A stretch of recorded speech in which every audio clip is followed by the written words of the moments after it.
যারা বিয়ে করতে চায়, বিয়ে করে নিজের পাপ থেকে নিজেকে বাঁচাতে চায়, তাদেরকে সাহায্য করা আল্লাহ নিজের জন্য ওয়াজিব করে ফেলেছেন। তিন শ্রেণী, আল্লাহ বলে 3 ধরনের ব্যক্তিকে সাহায্য করা আমি আল্লাহর উপর ওয়াজিব। কয় শ্রেণী?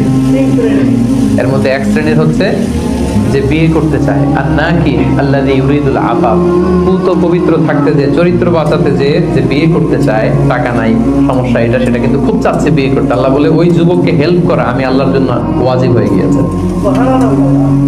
অনেকে বিয়ে করে না এই জন্য যে আগে ধনী হয়ে নেই, টাকা পয়সা কিছু হোক এরপরে বিয়ে করবো, কিন্তু ইসলামের সিস্টেম হচ্ছে আগে বিয়ে করো, এরপরে আমি আল্লাহ তোমার ধনী বানাই দেবো। ধনী বানায় দেয় কে? তো আপনি আল্লাহর সিস্টেমে চলবেন না আপনার সিস্টেমে? ধনী হওয়ার সিস্টেমই তো হচ্ছে আগে বিয়ে করতে হবে। সব সফল লোকেরা, ধনী লোকেরা দেখবেন যে আগে আগে বিয়ে করে ফেলছে। এজন্য আমরা যেন বিয়ে করে হালাল পথে আল্লাহর দেয় যৌবনকে উপভোগ করি, হারামের সাথে যেন আমরা কখনো কোনোভাবে আপোষ না করি, সম্পর্ক না করি।